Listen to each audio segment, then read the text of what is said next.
성삼위일체 하나님 아버지 은혜와 평강이 함께하시기를 주의 이름으로 기원드립니다. 아멘.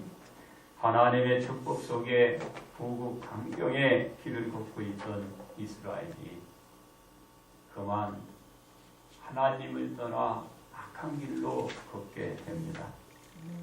왜 그러냐면 이스라엘이 정권 말기에 접어들면서 솔로몬이 우상 숭배로 말미암아 타락의 길로 들어섰기 때문에 그런 것입니다. 솔로몬은 죽고 아들 르호보암이 왕위를 계승하였지만 나라는 그때부터 혼란기에 혼동 속에 빠지고 맙니다. 나라는 남북으로 갈라지고 남쪽 나라는 르호보암이, 북쪽 나라는 바로 여로보암이 다스리게 되는 현실로 접어들게 된 것입니다. 그렇습니다. 하나님의 은혜로 북이스라엘을 다스리게 된 여로보암은 하나님의 명령을 또 어기고 저가 우상 숭배에 빠지고 맙니다. 하나님은 여로보암에게 어떤 명령을 저에게 내려주셨나요? 열왕기상 11장 38절의 말씀이었습니다.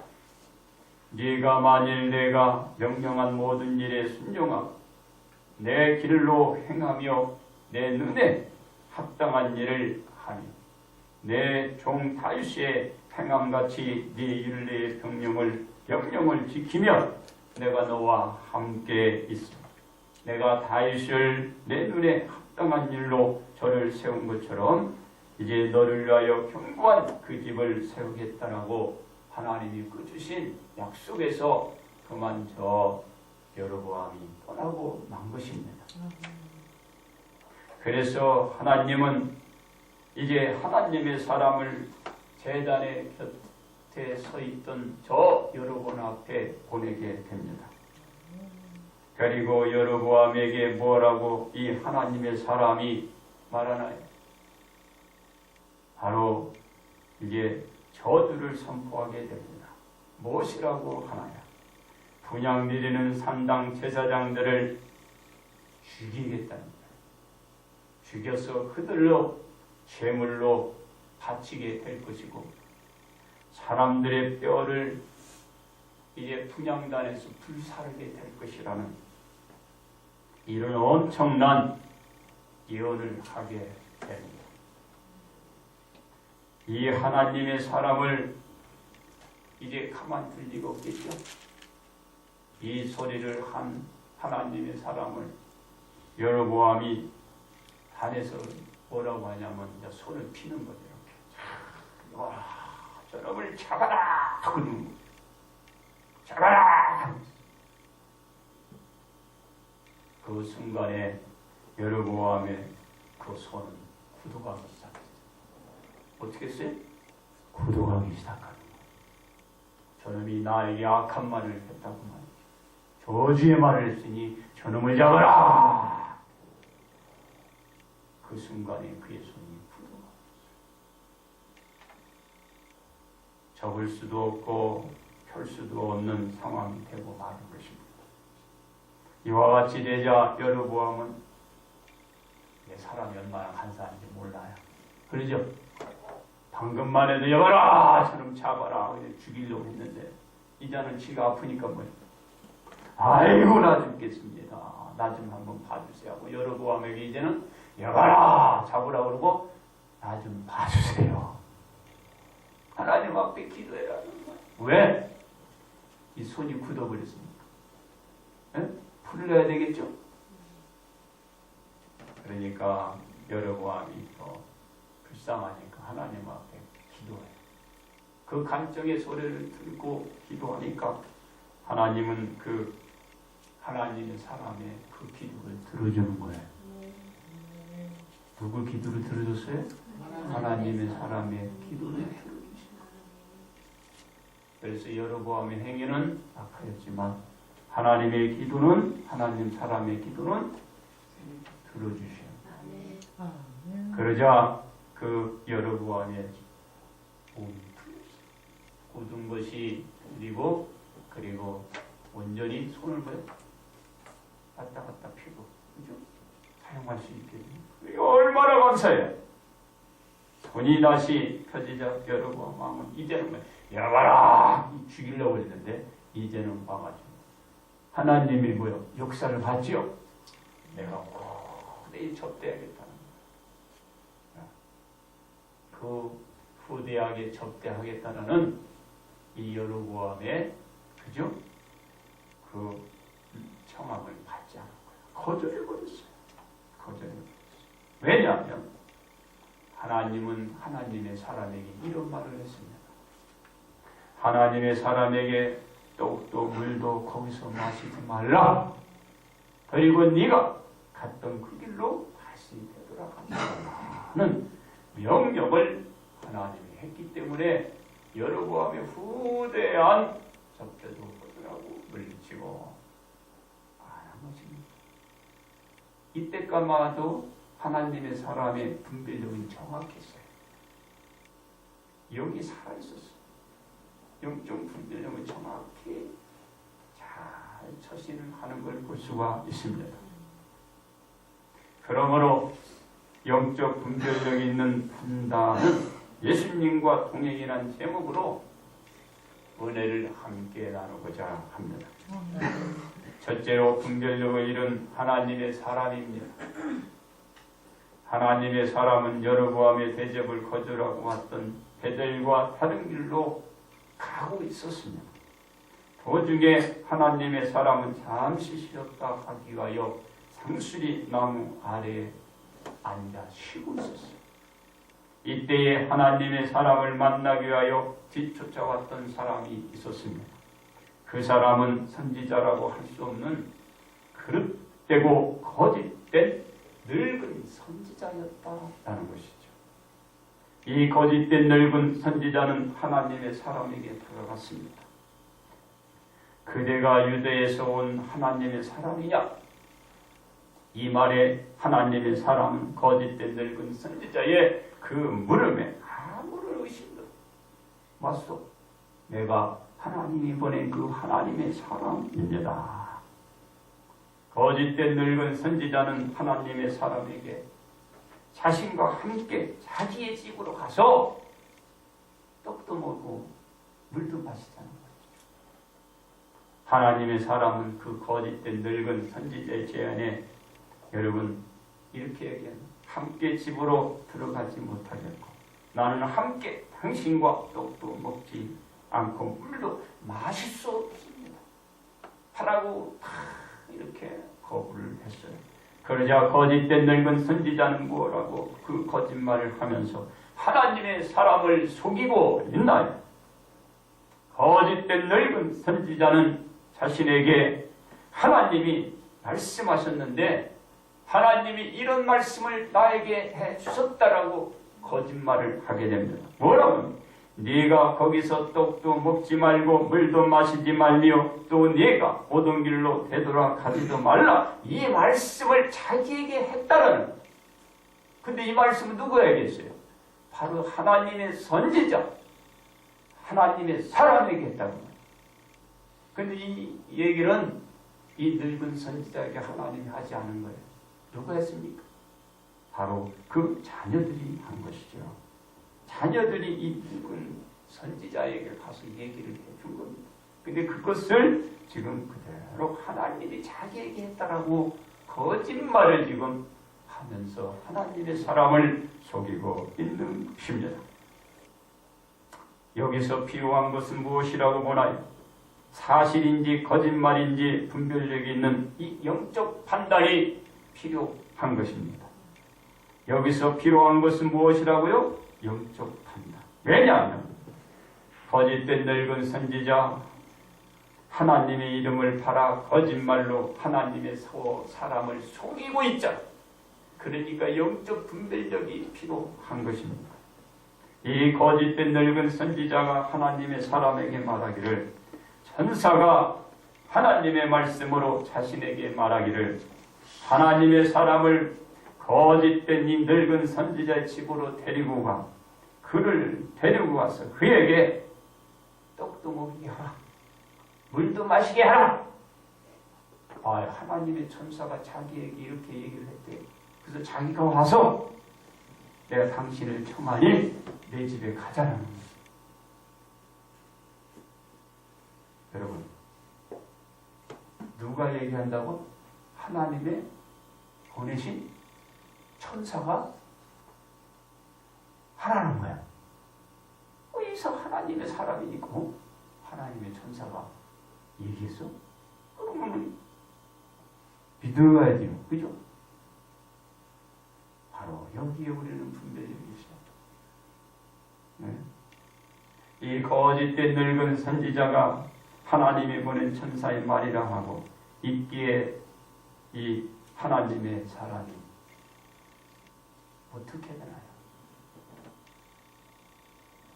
이 하나님의 사람은 영적 불교를 그만 잃고 맙니다.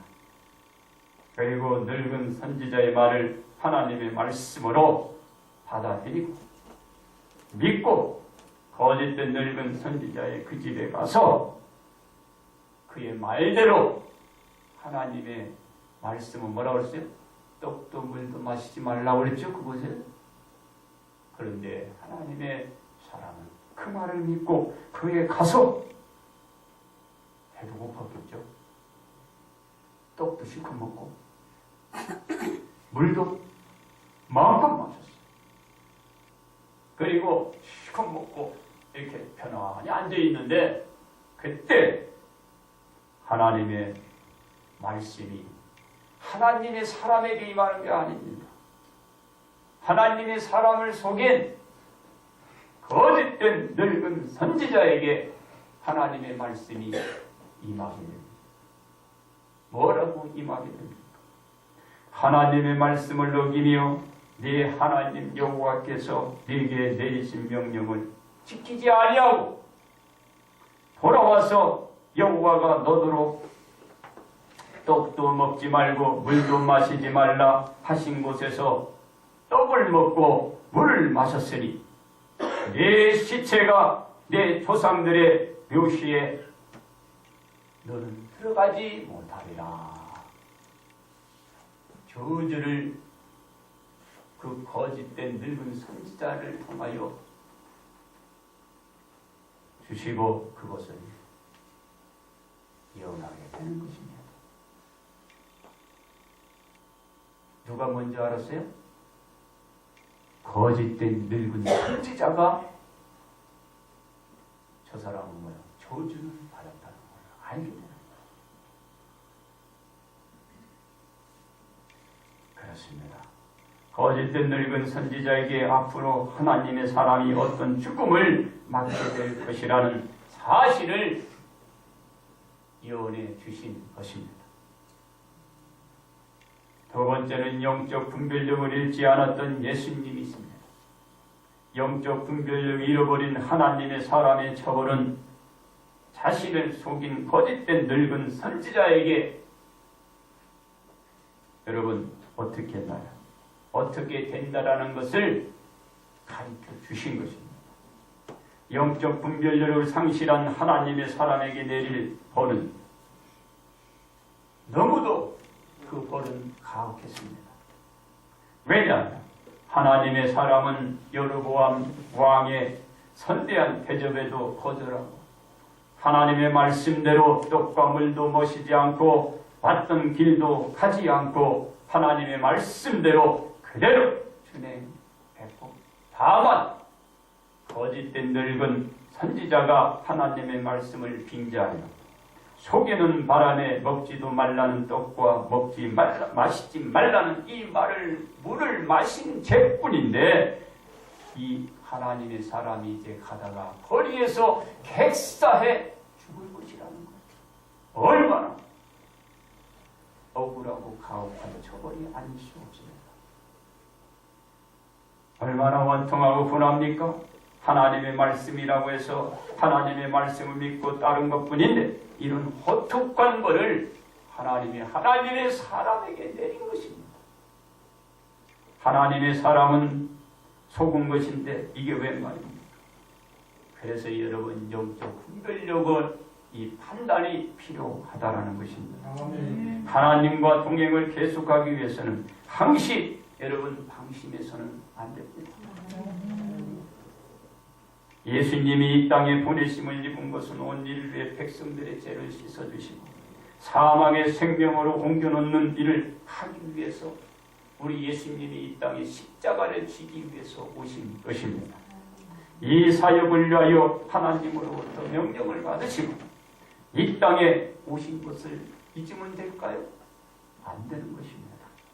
다시 말해서 예수님이 보내심을 입은 그 목적이 온 인류 그 죄를 씻기 위한 십자가에 달려 돌아가시는 것입니다. 이 십자가 일 이외의 것은 온 인류 모든 사람들에게 더불어 내뜨리시고 더불어 베푸시는 거둬주시는 은혜일 뿐인 것입니다. 아멘. 예수님이 주 사역은 십자가에 달리는 것이고 부차적으로 하신 일은 예수님의 목적이 아니라는 것입니다. 쉽게 얘기해서 말씀, 천국 복음을 전하고 그것을 믿게 하여 하나님 앞에 오게 하는 거예요. 그런데 예수님이 가시다가 죽은 자도 일으키고 아픈 자도 치유해 주시죠. 그것이 아니라는 거예요. 그리고 물질의 축복, 그리고 물질의 먹을 것, 그게 목적이 아니에요. 예수님은 십자가 달리시고 여러분의 영혼을 구원하기 위하여 오신 그것이 목적이라는 것입니다. 아멘. 이 법칙은 하나님이 바꾸지 않는 한 절대로 바뀌지 않습니다. 그래서 예수님이 온 인류의 죄를 씻는 방법이 있다면 자신에게 가르쳐달라고 우리 예수님도 간곡히 기도하는 모습을 볼 수가 있습니다. 예수님이 얼마나 하나님께 마음을 하여 간절히 기도를 드렸던지 기도할 때에 흘렸던 그 땀방울이 그만 핏방울로 변할 정도로 하나님 앞에 간절히 기도를 드렸습니다. 어디에서 이러한 모습을 볼 수 있을까요? 십자가를 지시러 가시기 전 마지막 기도를 드렸던 겟세마네 동산에서 볼 수가 있습니다. 무엇이라고 이 예수님이 하나님 앞에 기도를 드리나요? 내 아버지여 만일 할만하시오다. 이 잔을 내게서 지나가게 하옵소서. 그러나 나의 원대로 마옵시고 아버지의 원대로 하옵시기를 기도드리시고 그리고 또다시 하나님 앞에 같은 기도를 드립니다. 내 아버지여 만일 내가 마시지 않고는 이 잔이 내게서 지나갈 수 없거든. 아버지의 원대로 되기를 원하이다. 또 드립니다. 방법이 있어요, 없어요? 십자가 짓는 방법 외에는 있어요, 없어요? 없어요. 없는 거예요. 그리고 나서 예수님이 하십니다. 그리고 제자들과 산에서 내려와 우리 예수님은 로마 경절에 묶여서 끌리며 가게 된 것입니다. 이와 같이 예수님이 기도를 드리고 이제 세상의 모든 사람들의 죄를 감당하기 위한 십자가를 지기 위한 그 빌라도 총독에게 신문을 받을 때 빌라도 총독은 예수님에게 이런 제안을 하게 됩니다. 잘 들으셔야 돼요. 내가 너를 놓을 권한도 있고 십자가에 못 박을 권한도 있는 줄을 알지 못하느냐?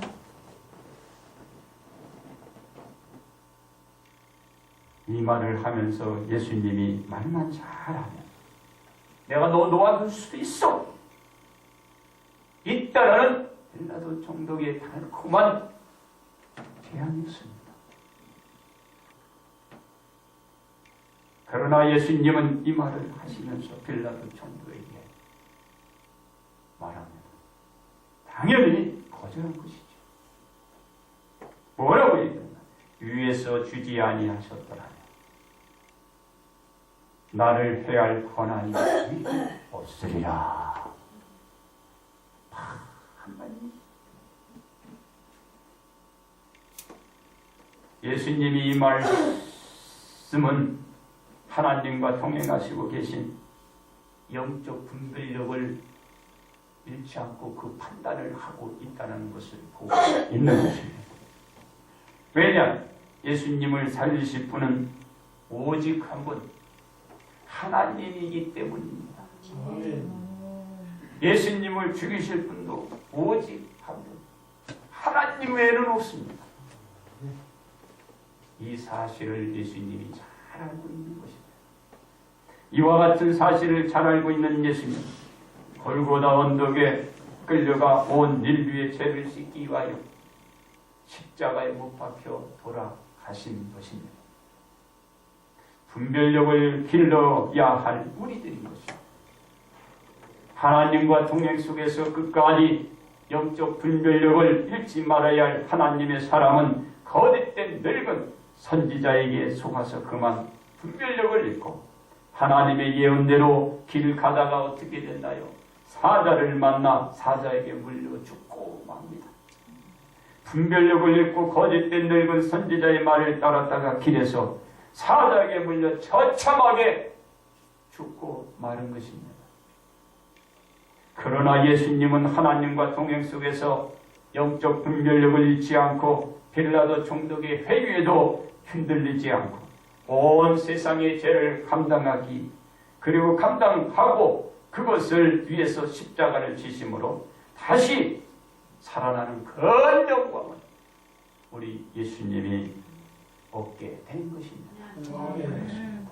요즘 주변에서도 하나님과 예수님 및 성령님을 빙자하여 하나님의 뜻이자 명령이라고 하면서 거짓된 신앙인들이 많은 것을 우리는 볼 수가 있습니다. 이러한 사람들의 말에 영적 분별력을 잃고 그들을 따라다니고 추종하는 무리들이 헤아릴 수 없음을 여러분 기억해야 하는 것입니다. 이러한 사람들의 말에 영적 분별을 잃고 따라다니면 여러분들을 속인 사람이 제가 아니에요. 바로 여러분들 속기 때문에 여러분이 문제라는 거예요. 왜 그런 거예요? 하나님의 사람이 객사에서 죽었잖아요.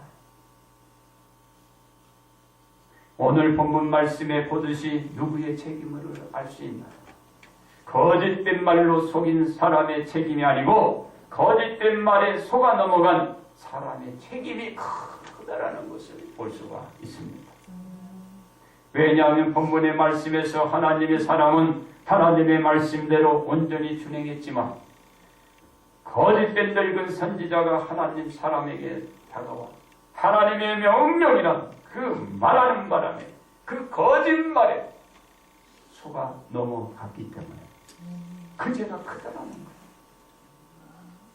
이것은 하나님의 사람은 하나님의 말씀에 들어서도 안 되는 하나님이 주시는 영감 외에는 절대로 그가 받아들이지도 않고 그걸 믿어서는 안 되는 영적 분별력을 잃어버렸기 때문에 그 거짓된 말에 속아 넘어가고 만 것입니다. 바로 영적 분별력이 있는 판단을 하기 위해서는 늘 예수님과 동행하는 이 생활이 우리는 필요한 것입니다. 하나님은 분명히 말씀하시고 계신 것입니다. 예수님과 동행하는 삶으로 영적 분별력이 있는 판단을 하도록 우리들에게 오늘도 요구하고 있는 것입니다. 왜냐하면 거짓된 말을 하는 사람은 좋지 않지만 거짓된 말에 속아 넘어가는 자가 더욱 잘못되었고 그리고 인하여 처벌받기에 충분하다는 것을 오늘 이 본문에서 우리들에게 말씀해 주시고 있는 것입니다. 우리들은 예수님과 동행하는 삶을 통하여 영적 분별력을 길러가야 거짓된 말에 속아 넘어가 죄악으로 떨어져 비참한 죽음을 우리들은 면해 갈 수가 있는 것입니다. 요즘 우리 교회가 속해 있는 교단이 즉 대신 교단과 백숙 교단의 통합 문제로 시끄럽습니다. 왜냐? 적법 절차를 밟지 않고 불법한 행위들을 하기 때문입니다. 불법을 자행하면서 대신교단의 총회장, 우리 총회장은 이 정광훈 목사님은 뭐라고 그러냐면 이것이 하나님의 뜻이란 말로 많은 목사님들을 회유하고 유혹하고 있습니다. 그리고 백석교단의 총회장 장종현 목사는 통합이 하나님의 명령이란 말로 홍보하고 있습니다. 이들의 말이 사실인지 아닌지를 분별력 있는 판단을 가지고 우리는 가려내야 합니다. 어떻게 우리는 가려낼 수 있을까요? 적법한 절차에 따라서 두 교단이 통합권을 가지고 논의를 했으면 그 결과물을 가지고 어떻게 해야 될까요? 총회의 허락을 맡아야 되는 것입니다. 그리고 각 교회에게 통합에 대한 찬성합니까? 반대합니까? 이것을 각 교회에 물어야 되는 것입니다. 그리고 나서 약속한 대로 90%가 찬성하면 통합하기로 했으니까 그 뜻을 따라야 이게 적법한 절차가 되는 것입니다.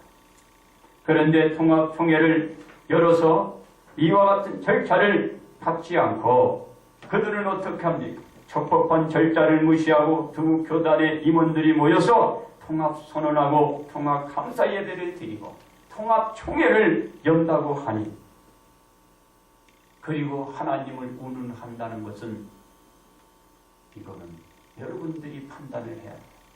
우리가 판단해야 돼요. 그리고 많은 목사님들이 영적 분별력을 가지고 정확히 판단을 해야 하는 것입니다. 왜 그래? 하나님의 뜻이라는 거야. 하나님의 명령이라는 거야.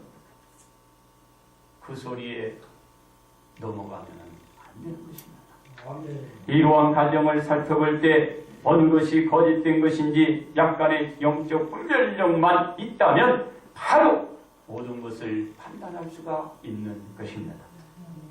육상 선수들이 자기 레이스에서 벗어나 결승선을 먼저 밟고 통과했다고 해서 그 선수는 승리자인가요? 이긴 건 아닙니다. 결승선에 들어왔어도 그 선수는 실격 처리되어 말게 됩니다. 수단과 방법을 가리지 않고 규칙을 어겨가며 뭔가 이룬다고 해서 그 불법한 행위가 정당화될 수가 없고 합리화가 될 수가 없는 것입니다. 그것은 엄연히 불법이요, 결국은 그 불법은 무효 처리가 되고 만다라는 것이죠. 우리 신앙도 마찬가지입니다. 내가 오늘 하나님 앞에 서면은 다가 아닙니다. 하나님 말씀과 가르침대로 오늘도 살아오면서 주님 앞에 설 때에, 그리고 나갈 때, 그리고 주님 오실 때, 맞을 때 적법한 자로 잘했다 칭찬받는 수 있는 성도가 되는 것입니다. 우리는 예수님과 동행하면서 말씀의 진리에 대한 영적 분별력 있는 판단을 길러가야 할 것입니다. 이유는 거짓된 말에 속아 넘어가면 속인 사람이 벌 받기보다는 속은 우리들이 하나님으로부터 엄중한 처벌을 받기 때문입니다. 그러므로 우리 교인들은 예수님과 동행하며 영적 분별력 있는 판단을 성도가 길러가시기를 주의 이름으로 축원드립니다. 이제 결론 말씀을 드립니다. 본문은 안타까운 동정이 가는 내용이고 용서도 되고 다시는 그런 말에 속아 넘어가지 않도록 훈계 정도로 끝날 수 있지 않나 하는 그런 의구심을 주는 내용입니다. 그런데 하나님은 거짓된 늙은 선지자에게 하나님의 사람이 속아 넘어간 그 자체를 용서하지 않으셨습니다. 저주를 내린 것입니다. 죽어서 조상의 묘실에 들어가지 못하고 길에서 죽게 되는 백사일 것이라고 거짓된 늙은 선지자를 통하여 예언을 하게 한 것입니다. 하나님의 사람은 하나님의 예언대로 길에서 사자에게 물립니다. 그리고 객사하게 된 것이죠. 그러므로 우리들은 거짓된 말에 속아 넘어가게 되면 속인 사람들보다 속은 우리들이 영적 분별력이 있고 그 부족해서 속아 넘어갔기 때문에 그 책임은 누구에게 있다고요? 속인 사람이 아니라 속은 우리들에게 책임이 있고 그 벌은 우리들에게 내려지게 되는 것입니다. 이것을 잊지 않기 위해서는 우리는 예수님과 동행하는 삶 속에서 영적 분별력 있는 판단으로 저주가 아닌 복을 온 성도가 받으시기를 주의 이름으로 축원합니다.